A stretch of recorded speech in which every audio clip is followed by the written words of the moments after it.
सखी हो बाजे बधैया से जनमी रे लेला देवकी के।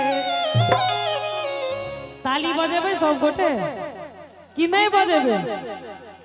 हैं अहाँ सब नहीं बजेबे कि काल बजेबे?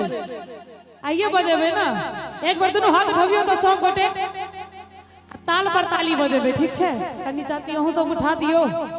से जनमी रे लेला देवकी के। भाई साहब आप बजाइए।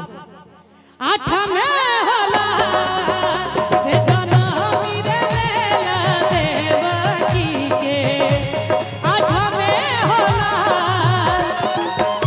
आजू देखू नाना घर, आजू देखू नाना घर बाजे बधैया सखी हो बाजे बधैया से जनमी रे लेला देवकी के। आठ में होला से जनमी रे लेला देवकी के। आठ में होला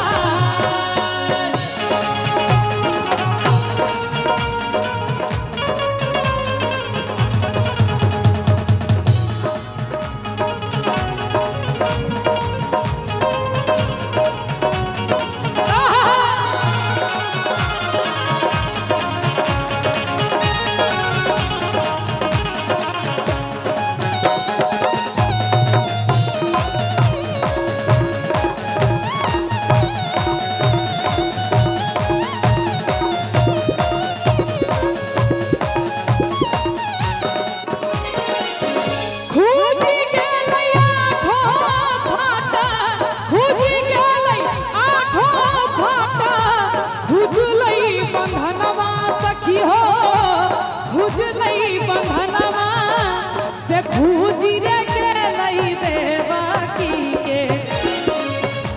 से खूजी रे गेलै देवकी के। बंधनवा होला से खूजी रे गेलै देवकी के। बंधनवा होला से जनमी रे लेला देवकी के।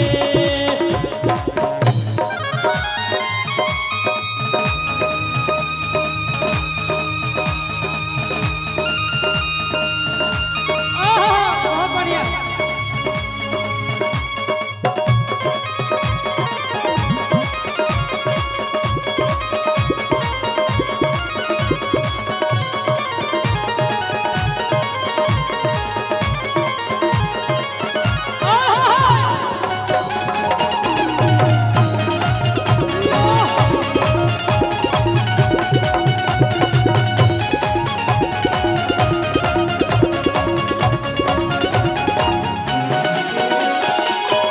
घर घर बाजे रामा, घर घर बाजे रामा, बाजै बधैया सखी हो बाजै बधैया। नीक लागि रहल छै भजन? नीक लागै छै?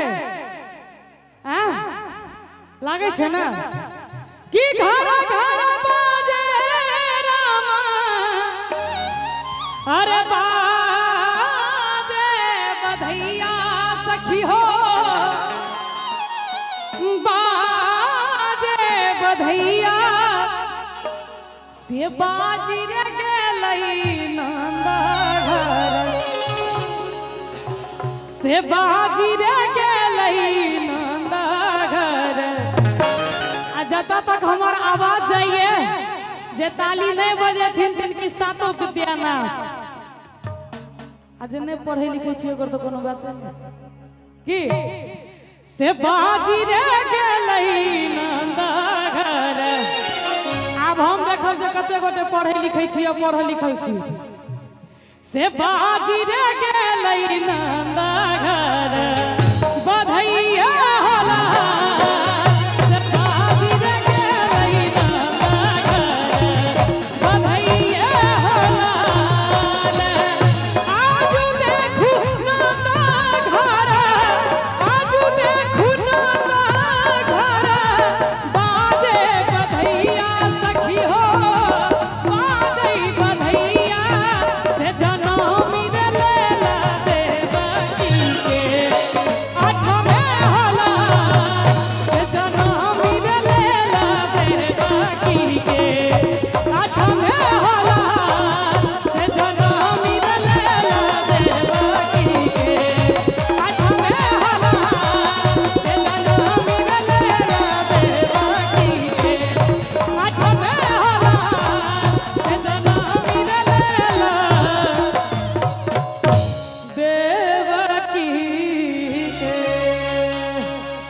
लागल हुआ तो ताली बजा दियो सब गोटे।